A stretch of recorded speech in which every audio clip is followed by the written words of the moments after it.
নমস্কার, চাঁদনি চ্যানেলে আপনাদের স্বাগত জানাই।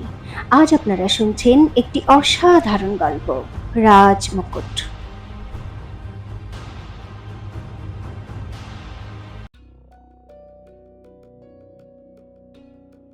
বীরেন্দ্র প্রতাপের আদেশে সৈনিক অগ্নি সিংকে কারাগারে নিয়ে যেতে লাগলো। বীরেন্দ্র প্রতাপ, আমি এক পেশাদার হত্যাকারী, আর আমার হাতে নিহতদের সংখ্যা বাড়ানোই আমার শখ। অগ্নি সিং বীরেন্দ্র প্রতাপের বিরোধিতা করতে করতে চিৎকার করলো, কিন্তু অবনীকে আমি হত্যা করিনি, বরঞ্চ কাল রাতে ওই কিন্নর কোনো এক ষড়যন্ত্র সফল করার কাজে ব্যস্ত ছিল, আর ওকে যখন আমি হাতে নাতে ঘটনাস্থলে ধরতে গেলাম, তখন কেউ আগে থেকেই ওকে মেরে কুয়োয় ফেলে দিয়েছিল। এ কথায় বজ্রকেতু উচ্চস্বরে বলল, হাতে নাতে তো তুমি ধরা পড়েছ বিশ্বাসঘাতক। সত্যি তো এই যে তুমি এখন কোন ষড়যন্ত্রে লিপ্ত ছিলে, আর আমার এ কথা বলতে এখন কোনোই দ্বিধা নেই যে এই ষড়যন্ত্রে নিশ্চিত রূপে মহারানী মারও হাত আছে। নিজের উপর দোষারোপ হতে দেখে চন্দ্রাবতী রাগে ছটফট করতে লাগলো। ও বীরেন্দ্র প্রতাপের কাছে আস্তে আস্তে বলল, মহারাজ, আপনিও অনেক বড় ভুল করছেন। অগ্নি সত্যি কথা বলছে। ও কাল রাজা বজ্রকেতু আর অবনীকে কোনো চক্রান্ত করতে দেখেছিল। এই সব রাজা বজ্রকেতু আর আপনার প্রিয়তমা মোহিনীর চক্রান্ত। নিজের নাম শুনে মোহিনী ফুপিয়ে ফুপিয়ে কাঁদতে লাগলো। মহারাজ, দেখুন না, আমার আর আমার বাবার উপর কত বড় দোষারোপ করা হচ্ছে। ও কপাল চাপড়াতে চাপড়াতে বলল, আমি কি নিজেই আমার বিশ্বস্ত অবনীর প্রাণ নিয়ে নেব? এ তো আপনিও জানেন মহারাজ যে ও আমার কত প্রিয় ছিল।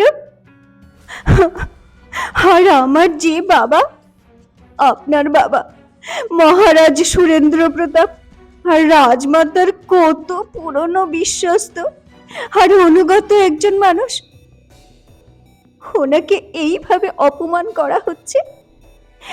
এইসব দেখার আগে আমি মরে গেলাম না কেন? এবার এটাই ভালো হবে মহারাজ যে আমাকে আর আমার বাবাকে আপনি শুলে চড়িয়ে দিন। চন্দ্রাবতীকে অগ্নিসিংহের পক্ষ নিতে দেখে বীরেন্দ্র প্রতাপের মন তো প্রথম থেকেই রাগ আর ঘৃণায় ভরেই গিয়েছিল। এর মধ্যে মোহিনীর এই নাটক আগুনে ঘি দেওয়ার মতো কাজ করল। রাগে নিজের হাত মুঠো করতে করতে বলল, এক হত্যাকারীর জন্য আমাকে তুমি ভুল প্রমাণ করছো? তাহলে ঠিক আছে, আমি তোমাকে অগ্নিসিংহের সঙ্গে খোলাখুলি মেশার সুযোগ করে দিচ্ছি। সৈন্যরা, অগ্নির সঙ্গে সঙ্গে মহারানীকেও গ্রেপ্তার করে নাও, আর দুজনকে একই কালকুঠুরিতে বন্ধ করে দাও। বীরেন্দ্র প্রতাপের এই সিদ্ধান্তে চন্দ্রাবতী একেবারে হতভম্ব হয়ে গেল। সৈন্যরা ওকে গ্রেপ্তার করার জন্য এগিয়ে এলো। তখনই দূরে দাঁড়িয়ে থাকা গার্গী দ্রুত পায়ে এগিয়ে এসে বললেন, দাঁড়াও বড় কুমার। তারপর কঠিন স্বরে বললেন, তুমি ঘৃণায় অন্ধ হয়ে গেছো। এটা কেমন নির্লজ্জতা! বিক্রমগড়ের মহারানীকে এক হত্যাকারীর সঙ্গে তুমি কালকুঠুরিতে বন্ধ করে দিচ্ছ। জানো এর পরিণাম কি হবে? প্রজারা যখন এসব জানতে পারবে তখন তোমার ব্যাপারে কি ভাববে? বীরেন্দ্র প্রতাপের কাছে রাজমাতা গার্গী দেবীর প্রশ্নের উত্তর ছিল না, সেজন্য রাগে মুখ ঘুরিয়ে নিল। শোনো বড় কুমার, গার্গী বললেন, এই রানীমহল আমার। এখানে থাকা প্রতিটা রানী, পাটরানী আর এমনকি মহারানীর বিষয়েও যা কিছু সিদ্ধান্ত নেওয়ার আমি নেব, তুমি নয়। তাহলে ঠিক আছে, নিন সিদ্ধান্ত। বীরেন্দ্র প্রতাপ ঝাঁঝিয়ে উঠে বলল, আর যদি কোনো বিপদ হয় তার জন্য দায়ী কিন্তু আমি হব না। বলার পর ও প্রচন্ড রাগে ওখান থেকে চলে গেল। গার্গী প্রথমে একবার চন্দ্রাবতীকে দেখলেন, তারপর শিকলে বাঁধা অগ্নিসিংহের কাছে এসে ওকে ভালো করে দেখতে লাগলেন। অগ্নি অস্বস্তি বোধ করে গার্গীর দিক থেকে চোখ সরিয়ে নিল। গার্গী ওকে একভাবে খানিকক্ষণ দেখার পর আদেশ দিয়ে বললেন, যতক্ষণ না অগ্নিসিংহের বেকসুর হওয়ার কোনো প্রমাণ বা সাক্ষী পাওয়া যাচ্ছে ততক্ষণ ওকে কাল কুঠুরিতে বন্ধ করে রাখো। কথা শুনে চন্দ্রাবতী এগিয়ে এসে কিছু বলতে গেল, কিন্তু তখনই গার্গী নিজের হাত তুলে উচ্চস্বরে বললেন, সমস্ত পাটরানীরা এক্ষণে নিজের নিজের ঘরে চলে যাও। আর চন্দ্রাবতী, তুমি তোমার ওষুধ নিয়ে আমার ঘরে এসো, আমার চিকিৎসার সময় হয়ে গেছে। মোহিনী সহ সমস্ত পাটরানীরা দ্রুত চলে গেল। সৈন্যরা অগ্নিসিংহকে নিয়ে কারাগারের দিকে চলে গেল। চন্দ্রাবতী অসহায় দৃষ্টিতে অগ্নিসিংহকে যেতে দেখছিল। কিছুক্ষণ পরে গার্গী নিজের ঘরে পৌঁছলেন। তো অমর্ত্য গম্ভীর স্বরে বলল, ক্ষমা করবেন রাজমাতা, কিন্তু আমার পূর্ণ বিশ্বাস যে এই চক্রান্ত মোহিনীরই তৈরি। ও শশীকলার দ্বারা চন্দ্রাবতীর বিরুদ্ধে আপনার কান ভারী করছিল। আপনার অচেতন হওয়ার সুযোগ নিয়ে অবনীর সাহায্যে কালা জাদুর সামগ্রী চন্দ্রাবতীর ঘরে রেখেছিল। আর যখন ওর মনে হলো যে ওর সব কীর্তি ধরা পড়ে যাবে, তখন ও শশীকলা আর অবনী দুজনকেই খুন করিয়ে দিল, যাতে ওর বিরুদ্ধে কোনো প্রমাণ না থাকে। হ্যাঁ, এটা আমিও বুঝতে পারছি অমর্ত্য।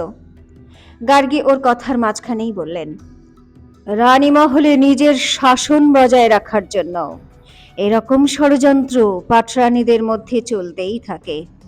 এই কথা তুমিও অনেক ভালোভাবেই জানো, কিন্তু এটা কোনো ছোটখাটো চক্রান্ত নয় রাজমাতা।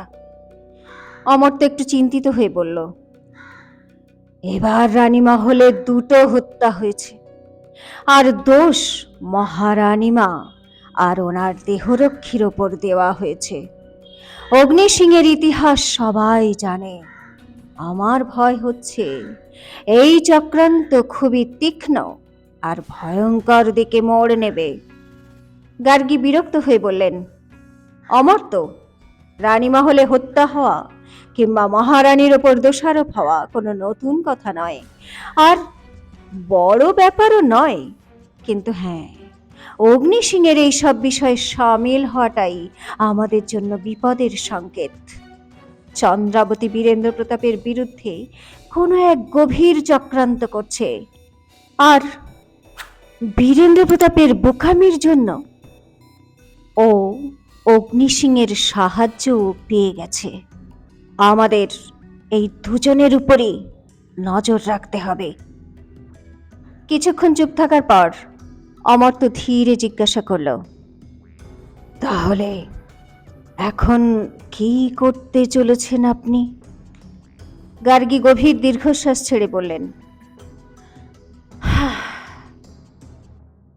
যতদিন না চন্দ্রাবতী আমার চিকিৎসা পুরো করছে ততদিন আমি চন্দ্রাবতীর বিরুদ্ধে কোনো পদক্ষেপ নিতে পারবো না। এটা আমার অসহায়তা, কিন্তু হ্যাঁ, এর মধ্যে সুযোগ বুঝে ওই অগ্নিসিংহের একটা ব্যবস্থা। কথা বলতে বলতেই গার্গী একদম চুপ করে গেলেন, কারণ চন্দ্রাবতী তখনই ঘরে ঢুকল। অমর্ত্য সতর্ক হয়ে গেল। চন্দ্রাবতী চুপচাপ ওষুধের বাক্স খুলে গার্গীর চিকিৎসা করতে লাগলো। আগের মতো দুজনে একে অপরের সঙ্গে কোনো কথাই বলল না। অমর্ত্য চুপচাপ চন্দ্রাবতীর কাজ দেখছিল। ওর মনে মনে সন্দেহ ছিল, কোথাও চন্দ্রাবতী গার্গীর কথা শুনে ফেলেনি তো। চিকিৎসার প্রক্রিয়া শেষ হওয়ার পরই চন্দ্রাবতী চুপচাপ চলে যেতে লাগলো। তখনই, শোনো চন্দ্রাবতী, গার্গী ওকে আটকে দিয়ে বললেন, আগের বার বড় কুমার তোমাকে আমার শাস্তি থেকে বাঁচিয়েছিল, এবার আমি তোমাকে বড় কুমারের শাস্তি থেকে বাঁচালাম। এই বিষয়ে তুমি খুবই ভাগ্যবতী, কিন্তু ভাগ্য বারবার সঙ্গ দেয় না। মনে রেখো, সেই জন্য এখনই শুধরে যাও আর অগ্নিসিংহের পক্ষ নেওয়া বন্ধ করে দাও। এছাড়াও ও একজন হত্যাকারী, কিন্তু অবনীর হত্যাও করেনি, চন্দ্রাবতী কঠিন স্বরে বলে উঠল। আর আমি ওকে কাল কুঠুরি থেকে বার করেই ছাড়ব। নিজের সিদ্ধান্ত শোনানোর পর চন্দ্রাবতী ঘরের বাইরে বেরিয়ে গেল, কিন্তু ওর ভাবভঙ্গি দেখে গার্গীর মুখ কঠিন হয়ে গেল। ওদিকে বীরেন্দ্র প্রতাপ যখন নিজের ঘরে পৌঁছল, তখন ওর পিছন পিছন মোহিনীও এলো। মহারাজ, আমি একটা সিদ্ধান্ত নিয়েছি, ও একটু কঠিন স্বরে বলল। বীরেন্দ্র প্রতাপ ওর দিকে একদম চমকে তাকালো। আগে হ্যাঁ মহারাজ, মোহিনী বলল। আমি সিদ্ধান্ত নিয়েছি যে আমি আমার বোন উর্বশীকে নিয়ে কিছুদিনের জন্য বাবার বাড়ি চলে যাব। আমরা দুজন এখানে সুরক্ষিত নই, এমনকি অন্যান্য পাটরানীরাও রানীমহল ছেড়ে যাওয়ার কথা বলছেন। সবাই নিজের প্রাণের উপর বিপদ দেখতে পাচ্ছে। কেমন বিপদ মোহিনী? বীরেন্দ্র প্রতাপ অস্থির হয়ে বলল। তোমাদের সুরক্ষার জন্য এত পাকা ব্যবস্থা করে রেখেছি আমি। হ্যাঁ হ্যাঁ, তারপরেও শশীকলা আর অবনীকে হত্যা করা হয়েছে। মোহিনী ওর কথা শেষ হওয়ার আগেই বলল। এখন এখন আমাদের দুই বোনেরও খুন হওয়ার আগে আমাদের এখান থেকে চলে যাওয়াই ঠিক হবে মহারাজ। আমার বাবাও আমাকে এই পরামর্শই দিয়েছেন। কিন্তু মোহিনী, অগ্নিসিং তো এখন কালকুঠুরিতে বন্ধ। তাহলে? বীরেন্দ্র প্রতাপ ওকে বোঝাতে লাগলো। তাহলে তোমার ভয় কিসের? এ কথায় মোহিনী বিদ্রুপের স্বরে বলল। এত অবুঝ হবেন না মহারাজ। অগ্নিসিং তো একটা গুটি মাত্র। এই চক্রান্তের আসল সূত্রধার তো মহারানী। আর উনি তো এখনো স্বাধীন হয়ে ঘুরে বেড়াচ্ছেন, তাই না? কিন্তু আমি তো চন্দ্রাবতীর বিরুদ্ধে কোনো সিদ্ধান্ত নিতে পারি না মোহিনী। বীরেন্দ্র প্রতাপ একটু অসহায় হয়ে বলল। বরঞ্চ রাজমাতা যে সিদ্ধান্ত নেবেন তাই আমাকে মেনে নিতে হবে। কেন? মোহিনী উতলা হয়ে জিজ্ঞাসা করল। ওই দিন যখন রাজমাতা মহারানীকে কালকুঠুরিতে পাঠাতে চেয়েছিল, তখন তো আপনি ওনার সিদ্ধান্তের বিরোধিতা করেছিলেন। মহাপূজাতেও আপনি রাজমাতার কথা না শুনে চন্দ্রাবতীর পক্ষ নিয়েছিলেন। তাহলে এখন কি হলো আপনার? বীরেন্দ্র প্রতাপ আর কিছু বলতে পারল না। ও ভিতরে ভিতরে ছটফট করতে থাকলো। তা দেখে মোহিনী সাপিনীর মতো ছোবল মেরে বলল। দেখুন একটু নিজেকে, চন্দ্রাবতী আপনাকে কতটা অসহায় করে দিয়েছে, কারণ ও রাজমাতার চিকিৎসা করছে, যার ফলে আপনি চাইলেও ওর বিরুদ্ধে কোনো পদক্ষেপ নিতে পারবেন না। বরঞ্চ রাজমাতা নিজেও চন্দ্রাবতীর সামনে নত হয়ে গেছেন। কিন্তু আমি নত হব না মহারাজ। আমি আপনাকে একটা কথা জানিয়ে রাখছি, চন্দ্রাবতীর হাতে রানীমহলের কেউই এখন সুরক্ষিত নয়, রাজমাতাও নয়। এ কথা বলে ও ঝড়ের মতো ঘর থেকে বেরিয়ে গেল।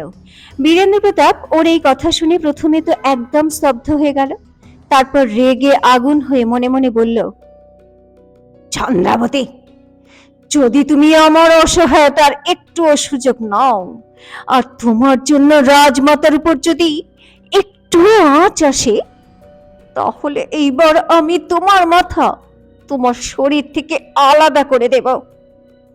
কিন্তু বীরেন্দ্র প্রতাপ এটা জানতো না যে ওর ঘরের বাইরে একটা জানালার পাশে লুকিয়ে বজ্রকেতু এইসব দেখছিল আর শুনছিল। ওর ঠোঁটে একটা কুটিল হাসি ফুটল। ও ধীরে ধীরে বিড়বিড় করল, লোহা গরম হয়ে গেছে, দ্বিতীয় আঘাত করতে দেরি করা যাবে না।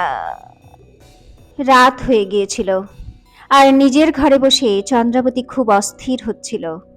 ওর সেবক কিন্নর সোনালও ভীষণ দুশ্চিন্তায় ছিল। মহারানী মা, ও বলল, এই মোহিনী তো হাত ধুয়ে আপনার পিছনে পড়ে গেছে। আপনাকে ফাঁসানোর জন্য একটা নয়, দুখানা হত্যা করিয়েছে। এ তো কোনো নাগিনীর থেকে বেশি বিষধর। এ কথায় চন্দ্রাবতী একটু রেগে বলল, ওর বিষের ওষুধ তো আমি বার করেই নেব সোনাল, কিন্তু এখন আমার অগ্নি সিংহের জন্য চিন্তা হচ্ছে। আমার ভয় হচ্ছে যে কালকুঠুরিতে ও খুন হয়ে যেতে পারে। কি? সোনাল অবাক হয়ে বলল, কিন্তু মহারাজ এরকম লুকিয়ে ওকে খুন কেন করাবেন? উনি তো সোজা ওকে শুলে চড়িয়ে দিতে পারেন। মহারাজ নয়, বজ্রকেতু অথবা রাজমাতা, চন্দ্রাবতী বলে উঠল। সোনালের একটা তেজ ঝটকা লাগলো। চন্দ্রাবতী আরো বলল, ওনার ঘরে যেতে গিয়ে আমি শুনেছিলাম রাজমাতা অমর্ত্যকে বলছিলেন যে সুযোগ পেলেই অগ্নিসিংহের ব্যবস্থা করতে হবে। আমি এখন ভয় পাচ্ছি উনি হয়তো ওকে হত্যা করার কথাই বলছিলেন। এ কথা শুনেই সোনালের চোখ বড় বড় হয়ে গেল। হায় হায় মহারানী মা, কিন্তু ওনার অগ্নিসিংহের সঙ্গে কি এমন শত্রুতা আছে? ও জিজ্ঞাসা করাতে একটা দীর্ঘশ্বাস নিয়ে চন্দ্রাবতী বলল, কোনো এমন রহস্য আছে যেটা রাজমাতা বহু বছর ধরে মনের মধ্যে লুকিয়ে রেখেছেন, যার জন্য উনি মাঝে মাঝে ভয় পেয়ে যান। আর আমার সন্দেহ হয় ওই রহস্য অগ্নিসিংহের সঙ্গেই জুড়ে আছে। সোনালের অবাক হওয়ার কোনো সীমাই রইল না। ও কিছু বলতে যাচ্ছিল, তখনই চন্দ্রাবতী অস্থির হয়ে বলল, আমাদের তাড়াতাড়ি কিছু করতে হবে সোনাল। যে কোনো ভাবেই অগ্নিসিংহকে কালকুঠুরি থেকে বাইরে বার করতেই হবে। কিন্তু এইবার এটা অসম্ভব মহারানী মা, সোনাল চিন্তিত স্বরে বলল। কালকুঠুরিতে অনেক কড়া পাহারা বসানো হয়েছে এবার, আর কোনোভাবেই যদি অগ্নিসিংহ পালিয়েও যায় তাহলেও এর দোষ আপনার উপরেই তো আসবে। বরঞ্চ এটাই প্রমাণ হয়ে যাবে অগ্নির সঙ্গে মিলে আপনি শশীকলা আর অবনীককে হত্যা করিয়েছেন। একথা শুনে চন্দ্রাবতীও মনে মনে কিছু ভাবতে ভাবতে বলল, আমি শশীকলা আর অবনী দুজনেরই মৃতদেহ ভালো করে পরীক্ষা করেছি। আমি এমন কোনো প্রমাণ পাইনি যাতে অগ্নিসিংহকে বেকসুর প্রমাণ করা যায় সোনাল। এখন অগ্নির প্রাণ বাঁচানোর জন্য অন্য কোনো পথ বের করতে হবে আমাদের। চন্দ্রাবতী সারা রাত অগ্নিসিংহকে কালকুঠুরির বাইরে আনার উপায় ভাবতে লাগলো। এদিকে বীরেন্দ্র প্রতাপও রাজমাতাকে নিয়ে সারা রাত চিন্তিত ছিল। চন্দ্রাবতী এখন রাজমাতার কোনো ক্ষতি করবে না তো? ও সকালে তাড়াতাড়ি উঠে রাজমাতা কেমন আছেন জানার জন্য ওনার ঘরের দিকে গেল। আরে এটা কি? রাজমাতার ঘরের দিকে আসতেই বীরেন্দ্র প্রতাপ পুরো চমকে উঠল। এখানে এরকম অদ্ভুত ধোঁয়া ছড়ালো কেন? আর এই অমর্ত্য কোথায়? বীরেন্দ্র প্রতাপের কাশি এসে গেল।